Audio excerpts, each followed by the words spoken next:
네, 여러분 다시 이렇게 뵙게 돼서 반갑습니다. 오늘 이 아침에 함께 살펴볼 하나님의 말씀은 시편 17편에 있는 말씀입니다. 여호와여 정직함을 들으소서, 나의 부르짖음에 주의하소서. 거짓되지 않은 입술에서 나오는 내 기도에 귀를 기울이소서. 나의 판단을 주 앞에서 내시며 주에 드는 공평함을 살피소서.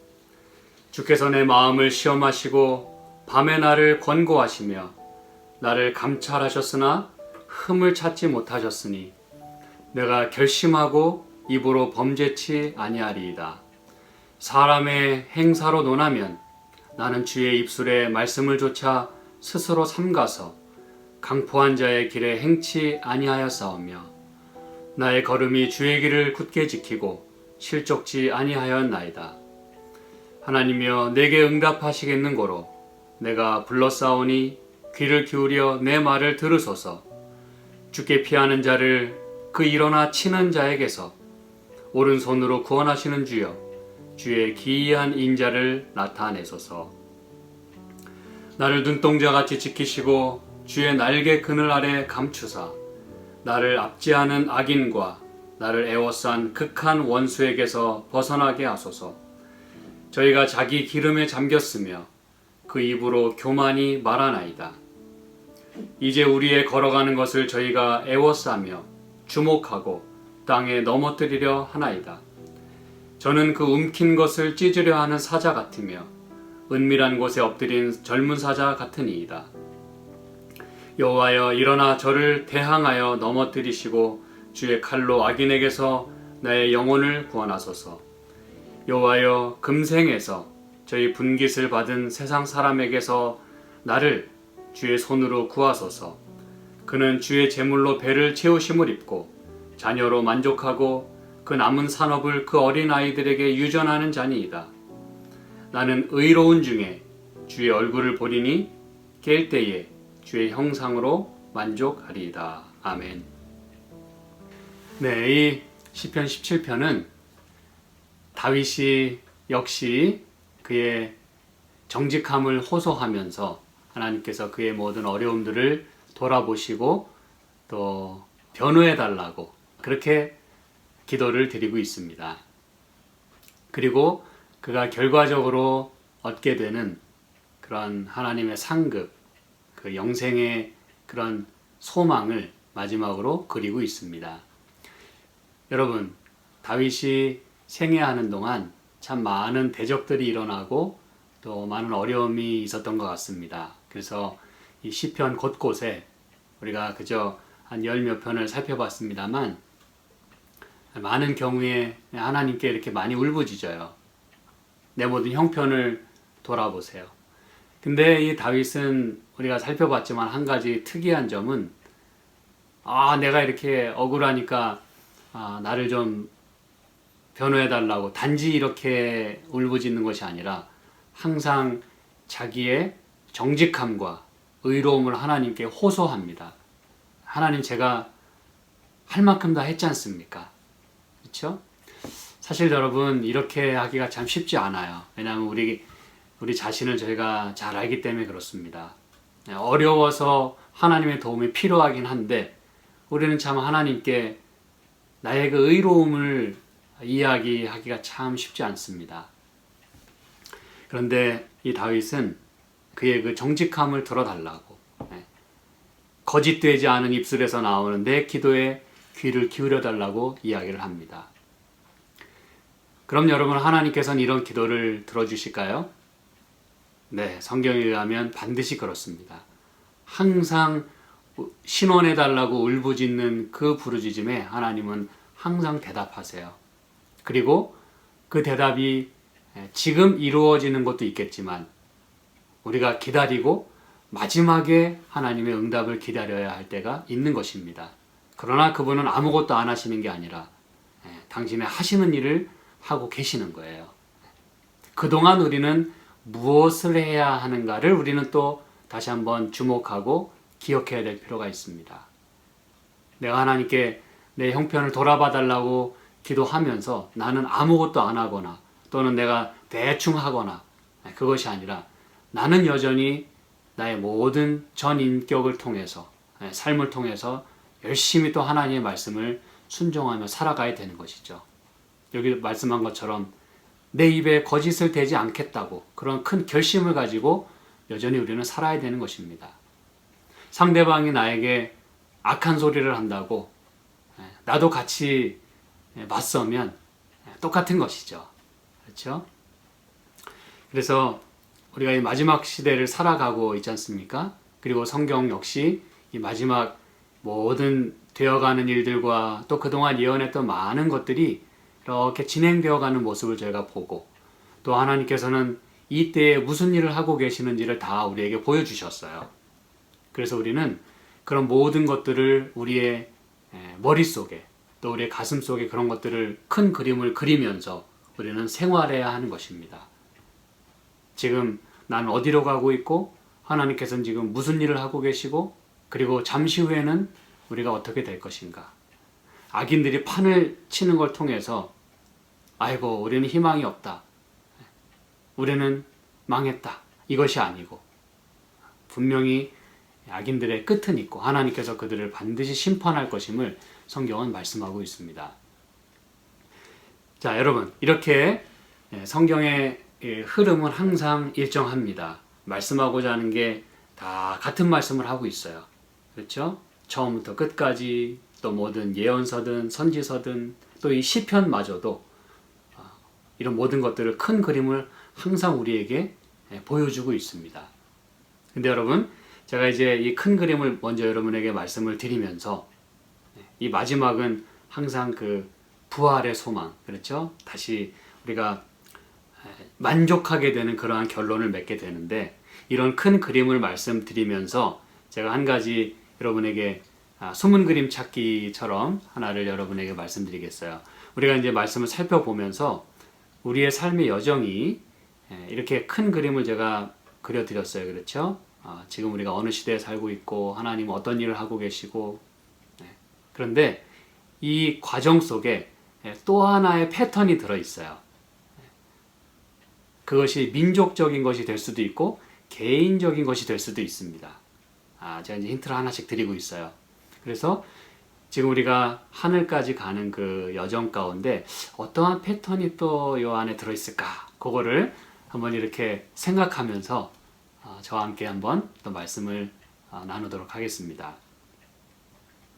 그래야 또 재미있지 않겠습니까? 그렇죠? 성경의 그런 것들을 찾아내고 또 나에게 적용시키는 이 한마디로 기쁨이에요. 즐거움이에요. 그렇죠? 이 다윗은 내 정직함과 내 거짓되지 않은 입술에서 나오는 기도에 귀를 기울여 달라고 이렇게 하나님 앞에 기도를 드립니다. 나의 판단을 주 앞에서 내시고 주의 눈은 공평함을 살피소서. 모든 것들을 돌아보시는 주님께 호소하는 거예요. 정의롭게 봐달라고. 그렇죠? 우리가 부르짖을 수 있는 건 그거밖에 없어요. 하나님의 그 의로우시며 호소하는 길밖에 없습니다. 재판관이 굽지 않아야 올바라야 우리는 희망이 있는 거예요. 그렇죠? 그래서 우리는 그런 하나님을 우리가 모시고 사는 게 얼마나 감사한지 몰라요. 우리의 모든 것들을 다 이해하시고 정직하게 행하는 우리를 하나님께서 반드시 살펴주신다는 것이죠. 주께서 내 마음을 시험하시고 밤에 나를 권고하시고 나를 감찰하셨으나 흠을 찾지 못하셨으니 내가 결심하고 입으로 범죄치 아니하리이다. 여러분 여기 보니까 내 마음을 시험하시고 또 감찰하시고 이런 표현들이 등장하는 거 보니까 이제 그동안 제가 말씀드렸던 거 기억나시죠? 그렇죠? 하나님께서 악인이나 의인이나 다 지금 판단하고 계세요. 다 감찰하고 계세요. 심지어 의인들도 examine 이렇게 감찰하십니다. 시험하십니다. 그런데 말씀드렸듯이 우리 의인을 위한 시험은 막 테스트해가지고 떨어뜨리려고 뭐 그런 테스트가 아니라 뭐라고 말씀드렸어요? 단련하는 거예요. 그렇죠? 이게 여러분 이건 항상 잊으시면 안 됩니다. 하나님께서 의인을 시험하시고 감찰하신다고 하는 것은 그들을 변호하고 그들의 의로움을 입증하기 위해서 그런 것들을 통과시키는 거예요. 프루브 시키기 위해서 말이죠. 하나님을 따르고 하나님을 믿고 하나님 의지하고 가는 그 백성을 당신의 피로 의로움을 증명하기 위해서 하나님은 그런 과정을 거치는 것입니다. 그렇죠? 그래서 특별히 밤에 나를 권고하셨다 이렇게 얘기합니다. 여러분, 밤은 우리 모두에게 있어서 참 힘든 시간이에요. 목사님, 밤은 행복한 시간 아닌가요? 잠을 자니까? 예, 맞아요. 하나님이 그 사랑하시는 자에게 다 잠도 주시고 우리에게 이 밤이란 시간을 주셨어요. 그런데 여러분, 많은 경우에 이 밤이라고 하는 것은 우리 의인들에게 있어서도 그리고 하나님의 백성에게 있어서도 때로 많은 그 어려움을 겪고 있는 사람들에게는 밤은 매우 매우 힘든 시간입니다.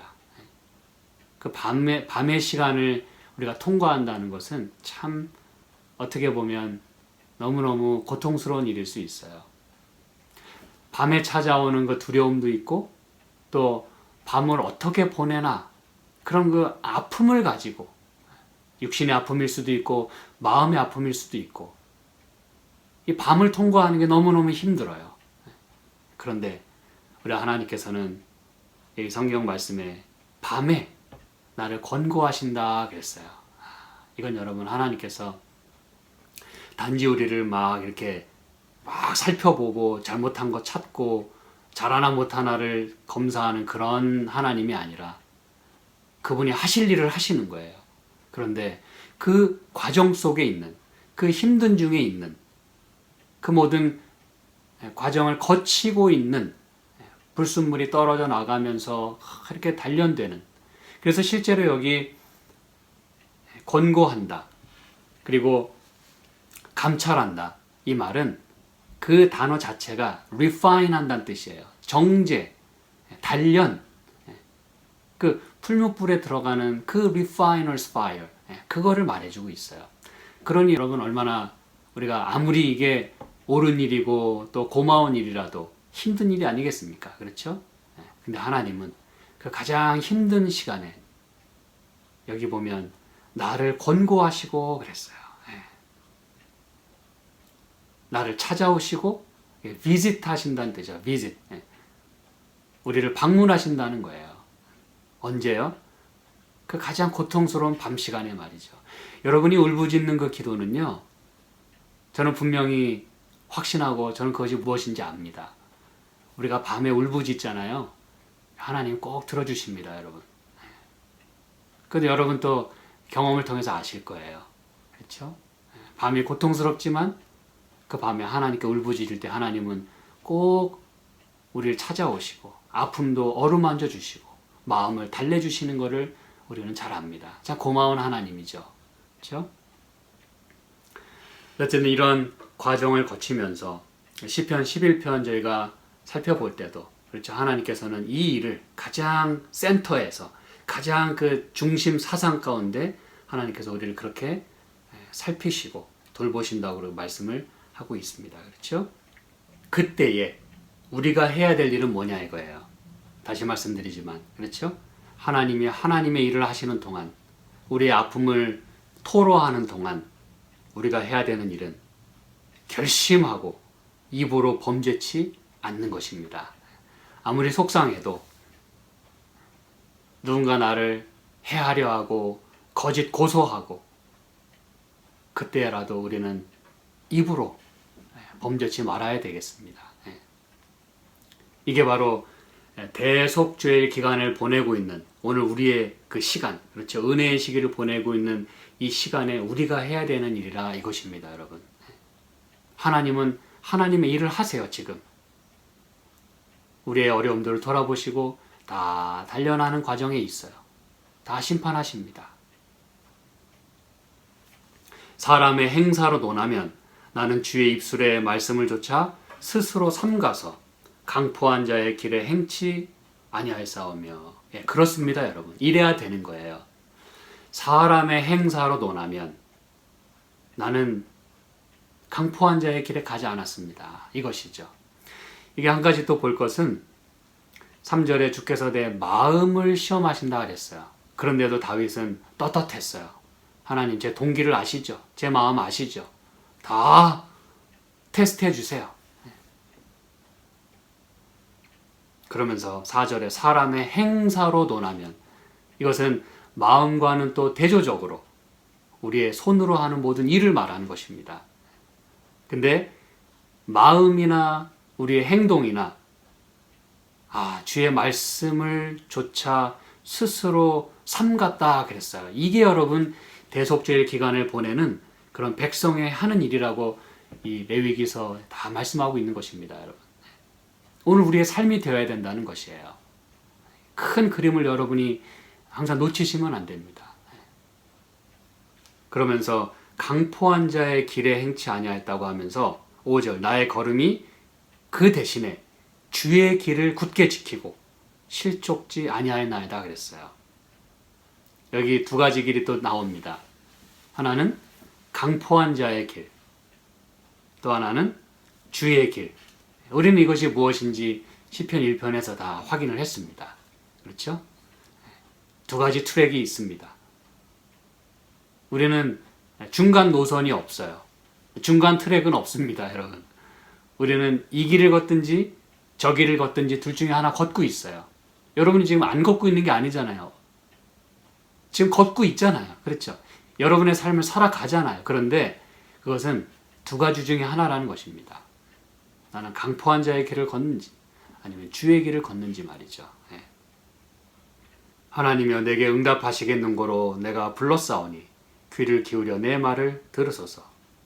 7절 주께 피하는 자를 그 일어나 치는 자에게서 오른손으로 구원하시는 주여 주의 기이한 인자를 나타내소서 그랬어요. 여기 이제 첫 번째 그 힌트입니다. 또 하나의 패턴을 찾으시는데 7절에 여기 놀라운 그 단어들이 등장하고 있어요. 주께 피하는 자를 그 일어나 치는 자에게서 오른손으로 구원하시는 주여 주의 기이한 인자를 나타내소서. 여러분 여기 오른손으로 구원한다고 하는 거, 그 다음에 주의 기이한 어떤 것들을 보게 해달라는 거, 또 주님의 인자를 보여달라고 하는 이 세 가지 표현 가운데서 혹시 찾을 수 있겠습니까? 그럼 제가 성경절 하나를 여러분에게 더 소개해 드릴게요. 출애굽기에 있는 말씀입니다. 출애굽기 15장. 여러분이 아시다시피 출애굽기 15장은 모세의 노래로 알려져 있습니다. 이것은 이제 이게 뭔지 아시겠죠? 모세의 노래는 언제 불렀습니까? 이 모세가 이스라엘 백성을 이제 그 첫 번째 엄청난 그 난관, 그 홍해를 만난 다음에, 그렇죠? 모두가 다 좌절했어요. 이제 우리는 여기서 죽었다. 왜 우리를 여기까지 이끌어내가지고 여기서 죽게 하는 거라고 이렇게 그 많은 백성이 원망을 토로했던 바로 그 어려웠던 순간, 그것이 이제 홍해였어요. 그런데 하나님께서 놀랍게 홍해를 건너게 하십니다. 그리고 이제 모세가 그리고 이스라엘 자손이 여호와께 노래했다 했어요. 여러분,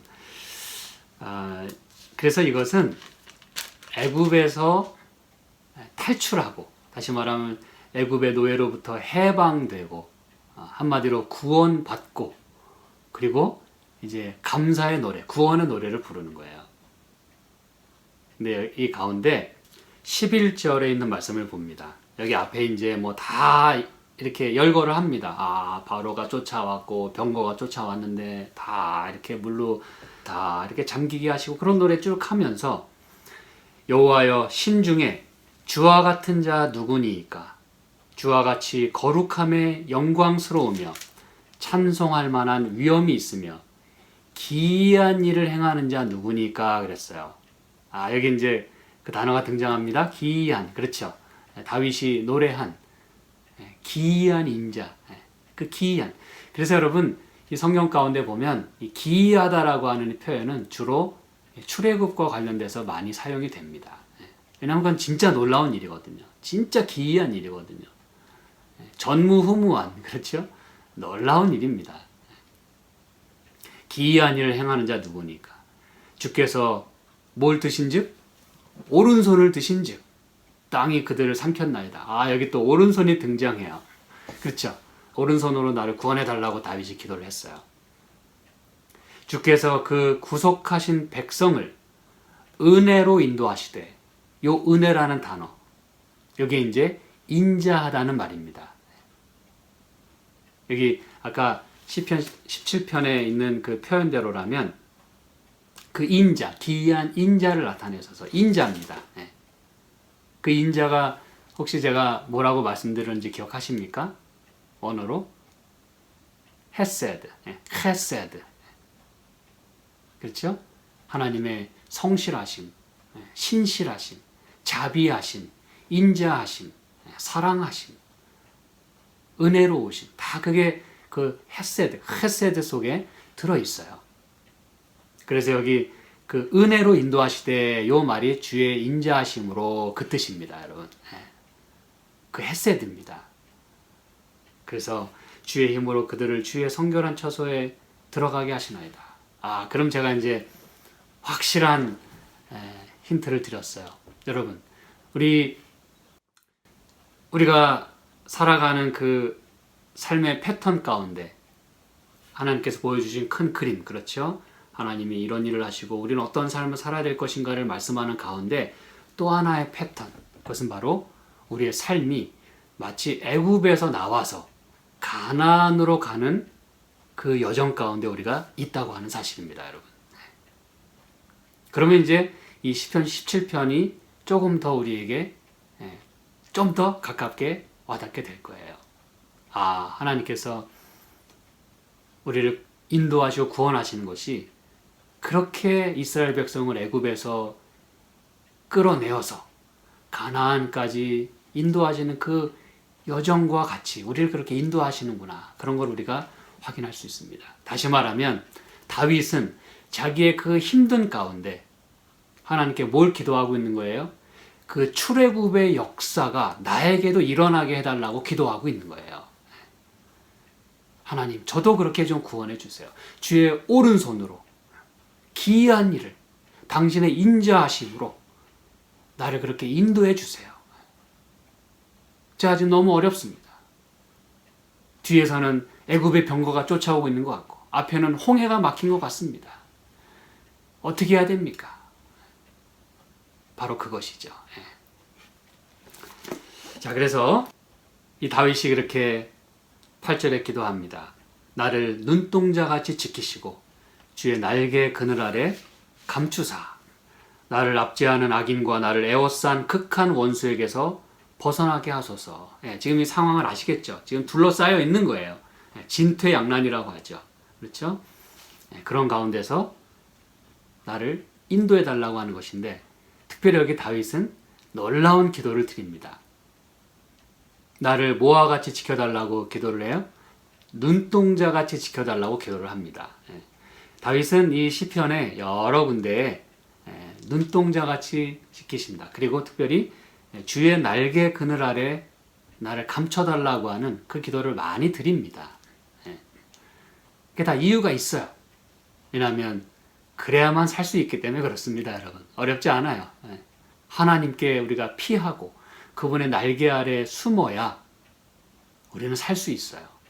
그리고 하나님께서 눈동자처럼 지켜주셔야 살 수 있기 때문에 다윗은 그런 기도를 드렸어요. 그럼 여러분, 눈동자같이 지키고 주의 날개 그늘 아래 감춘다는 게 뭐 좋은 얘기인데 뭐 이게 출애굽의 여정과 그 뭐 무슨 관련이 있습니까? 이렇게 물으실 수 있겠어요. 우리 신명기에 있는 말씀 하나 살펴보실까요? 신명기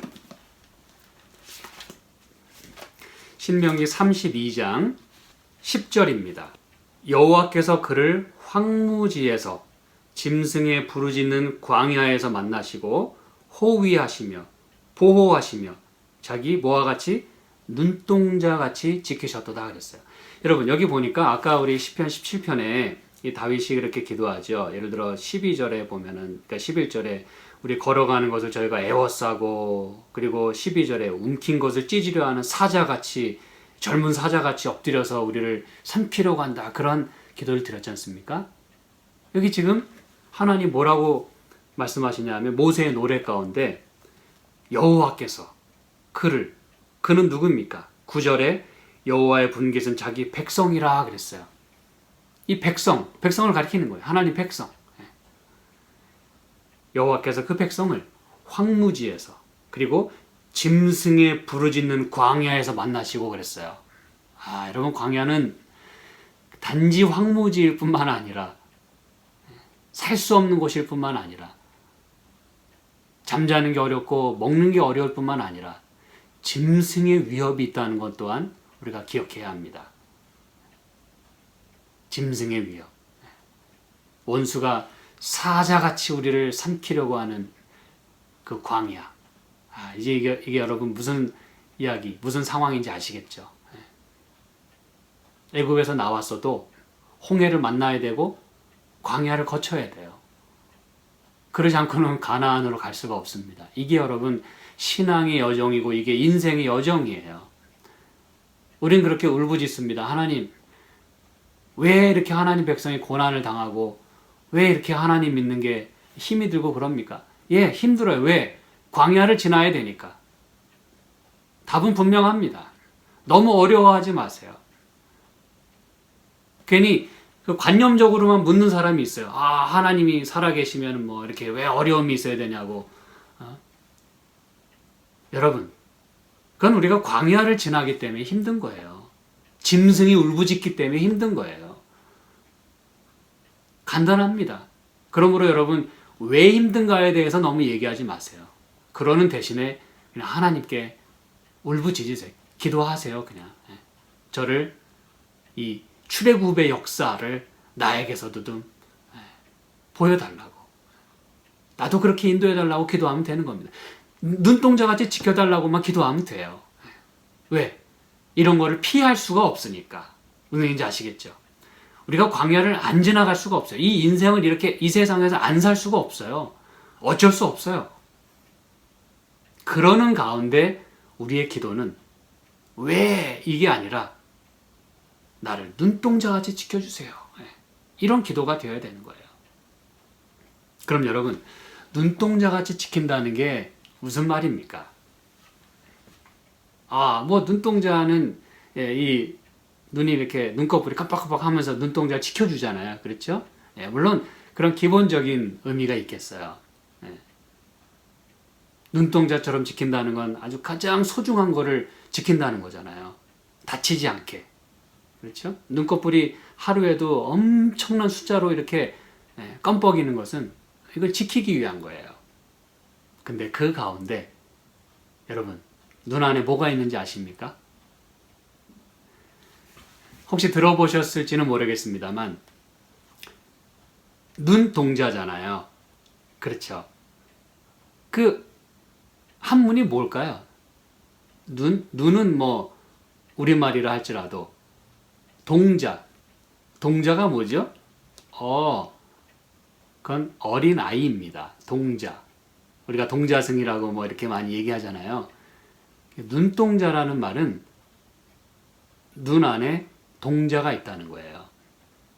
그래서 이 영어에 보면 a pupil in the eye 그렇게 되어 있어요. 혹은 a little man in the eye. 그거는 눈 안에 작은 아이가 있다는 거예요. 작은 사람이 있다는 거예요. 제 얘기가 아닙니다. 그 눈동자의 의미가 그래요. 영어도 그렇고 성경도 그렇고 의미가 그래요. 그럼 이게 무슨 말입니까, 여러분? 눈 안에 무슨 작은 아이가 있는 것입니까? 그건 뭘 말해주냐 하면 내가 내 스스로 만약에 거울 앞에 선다고 가정을 한다면 거울을 멀리서 보면은 눈동자가 보이지 않아요. 그렇죠?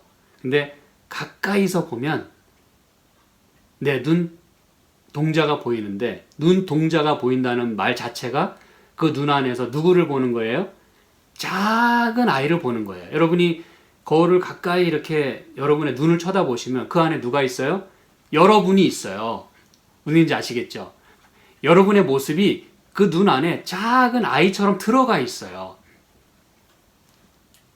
그게 바로 눈 안의 동자, 눈동자입니다. 그러면 누군가가 내 앞에 있다면 그 눈 안에 뭐가 있어요?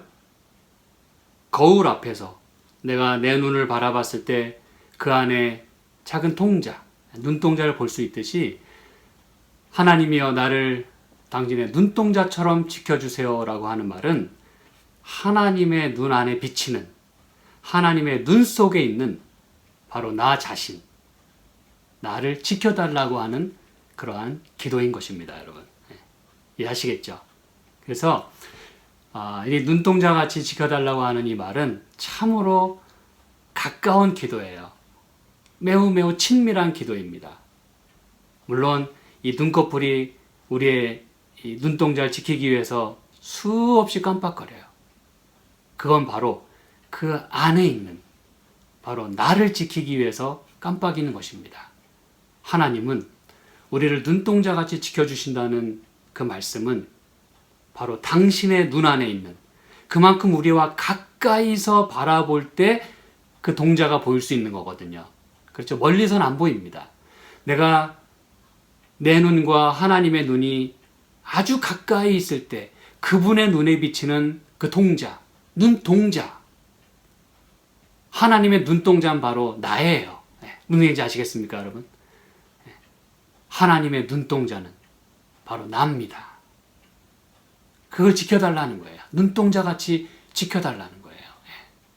여러분 얼마나 아름다운 기도입니까? 그렇죠? 그래서 이 광야를 지나는 동안 하나님은 분명히 말씀합니다. 이 광야에서 만나시고 호위하시며 보호하시고 자기 눈동자같이 지키셨도다 라고 말씀합니다. 자기 눈동자같이 지키신대요. 여러분 얼마나 아름다운 말씀입니까? 바로 우리거든요. 하나님의 눈동자는 바로 우리예요. 그만큼 가까이서 우리를 케어하신다는 걸 말해줍니다. 그 다음에 여러분 주의 날개 아래 피한다 그랬잖아요. 근데 바로 다음 절 한번 보겠습니다. 신명기 32장 11절. 마치 독수리가 그 보금자리를 어지럽게 하며 그 새끼 위에 너풀거리며 그 날개를 펴서 새끼를 받으며 그 날개 위에 그것을 엎는 것 같이 여호와께서 홀로 그들을 인도하셨고 함께한 다른 신이 없었도다 라고 말씀합니다. 여러분 그렇습니다. 이 광야에서 당신의 백성을 인도할 분은 하나님밖에 안 계세요. 그분 외에는 없습니다. 뭐 다른 옵션이 없어요. 그분이 다른 신보다 조금 낫다 이런 게 아니고 그분 외에는 도리가 없어요. 길이 없습니다. 방법이 없어요. 근데 그분은 어떻게 우리를 인도하셨다고요? 독수리가 그 보금자리를 어지럽게 하고. 왜 어지럽게 합니까? 새끼 위에 왜 너풀거립니까? 이것은 보호한다는 것이잖아요. 근데 특별히 여러분 어미새가 그 보금자리를 이렇게 날갯짓을 하는 것은 그 안에 신선한 공기, 이 산소를 유입시키기 위해서 하는 거랍니다. 그 날개 아래 우리를 보호하시는 것이죠. 이렇게 하나님은 광야를 백성들이 잘 통과할 수 있도록 지켜주셨어요. 그러한 인도하심을 다윗은 지금 하나님께 요청하고 있는 거예요. 하나님 저도 그렇게 좀 인도해 주세요. 자, 시편 17편 다시 봅니다. 이렇게 원수는 넘어뜨리려 하고 우는 사자처럼 그렇게 삼키려고 하고 그렇죠? 더군다나 10절에 저희가 자기 기름에 잠겼다 이 말은 기름이란 말은 이제 fat, 기름인데 이것은 뭐 풍족함을 의미하기도 합니다. 사람이 풍족하면 교만해져요. 그렇죠? 교만을 의미하기도 합니다. 이 단어가. 그런데 이 기름이라고 하는 이 말은 어떤 의미가 또 있냐면 이 캘러스라는 건 이제 그 굳은 살을 의미하잖아요. 그래서 손바닥에 굳은 살, 그렇죠?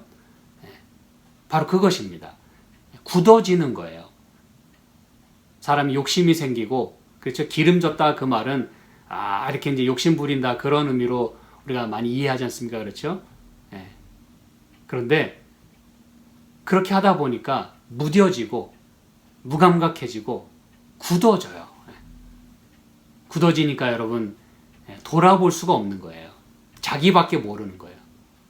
이제 그런 우리의 삶을 여기서 얘기해주고 있는 거예요. 그렇죠?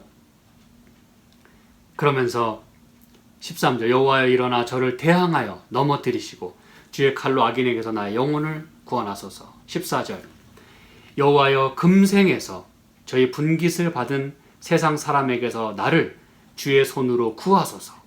그는 주의 제물로 배를 채우심을 입고 자녀로 만족하고 그 남은 산업을 그 어린아이들에게 유전하는 자니이다. 여러분 이게 보통 사람이 하는 거라는 거예요. 그런데 15절 나는 의로운 중에 이제 그랬잖아요.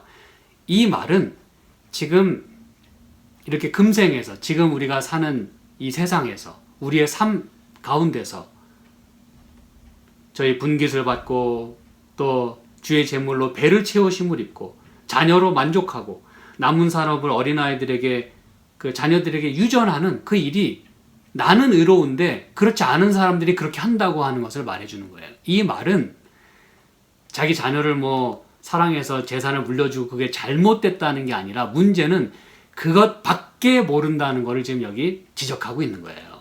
네. 여기서 말씀했잖아요. 금생에서 지금의 삶에서 분깃을 다 받았어요. 예수님도 그런 표현 많이 쓰셨지 않습니까? 그렇죠? 네. 저희는 저희 상을 이미 받았느니라. 여러분 그거 무서운 얘기입니다. 왜요? 그들은 더 이상 받을 상이 없어요. 왜? 이 땅에서 다 받았으니까.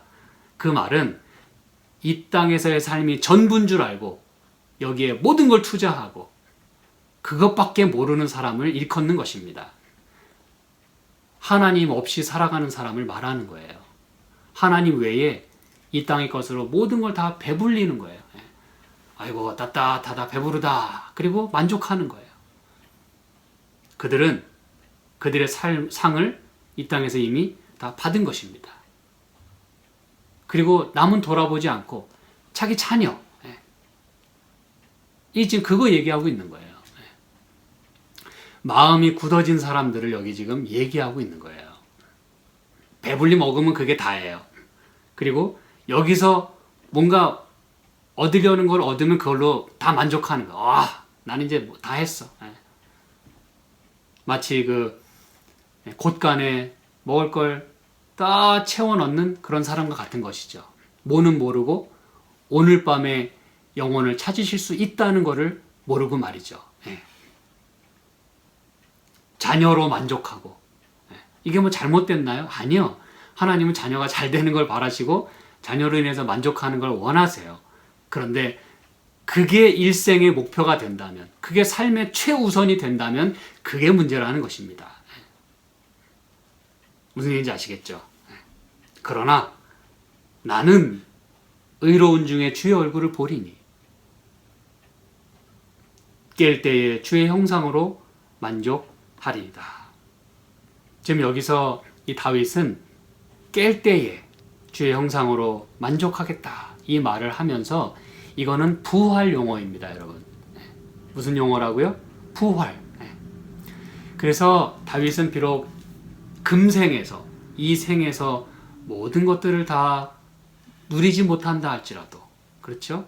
또 원수들이 압제를 받는다 할지라도, 무엇인가 좀 부족한 게 이 땅에선 있다 할지라도 그는 무엇을 지금 바라보며 앞으로 나아가고 있는 거예요? 광야에서는요, 좀 부족한 게 있을 수 있어요. 먹는 게 좀 부실할 수 있습니다. 또 가진 사람만 누리는 세상이기도 해요. 그렇지만 우리는 무엇을 향해 가고 있어요? 가나안을 향해 가고 있어요. 이 땅에서 설령 우리가 어떠한 형태로 우리의 삶이 맞춰진다 할지라도 우리에게는 무엇이 있는 거예요? 부활의 소망이 있는 거예요. 하늘 가나안이 있는 거예요. 지금 다윗은 그걸 노래하고 있는 것입니다. 내가 깰 때에 주의 형상으로 만족하리이다. 주의 얼굴을 보리니. 제가 지금 다 찾진 않겠습니다만 여러분, 욥도 욥기 19장에 내가 비록 이렇게 이 생에서는 어렵지만 이렇게 내가 고난 중에 있지만 그러나 나의 구속자는 살아계시니 그 얘기를 하면서 내가 주의 얼굴을 내가 꼭 볼 것이다 그 얘기를 합니다. 그 얘기는 내가 이렇게 아픔 중에 내가 혹 죽을지 모르겠는데 그래도 나에게는 확신이 있어요. 내 구원자가 있다는 걸 내가 믿고 내 구원자가 나를 반드시 다시 일으켜 세워서 내가 주의 얼굴을 내 두 눈으로 똑똑히 보겠다고 하는 그 말씀을 욥기 19장에 이야기하고 있어요. 놀라운 말씀입니다. 그리고 요한도 요한일서 3장에 그런 말씀을 했어요. 우리가 이제 주의 얼굴을 눈으로 보겠다. 주의 얼굴로 만족하겠다라고 이야기를 합니다. 사랑하는 여러분, 저는 오늘 이제 제가 말씀을 이렇게 요약하고 마무리하면서 우리가 이 광야 같은 세상을 지나가고 있을 때 힘들지만 우리는 누구에게 의탁하고 누구에게 울부짖어야 되냐면 공의로우신 하나님, 나를 위해서 애굽에서 나를 이끌어내시고 여전히 나를 인도하고 계시는 그 하나님께 우리는 울부짖는 것입니다. 공의로우신 하나님. 그리고 우리는 원망 대신에 나를 눈동자같이 지켜달라고 하는 그런 기도를 드리면서 하나님께서 올바로 모든 것들을 공의롭게 다 판단하시고 감찰하시는 가운데 의인은 옹호를 받고 그렇게 해서 마침내 그 영원한 생명, 우리가 의로운 중에 하나님의 얼굴을 배울 수 있는 그러한 소망 가운데 그러한 기도로 오늘 하루를 살아갈 수 있으면 좋겠습니다. 기도하겠습니다. 하나님 아버지 감사합니다.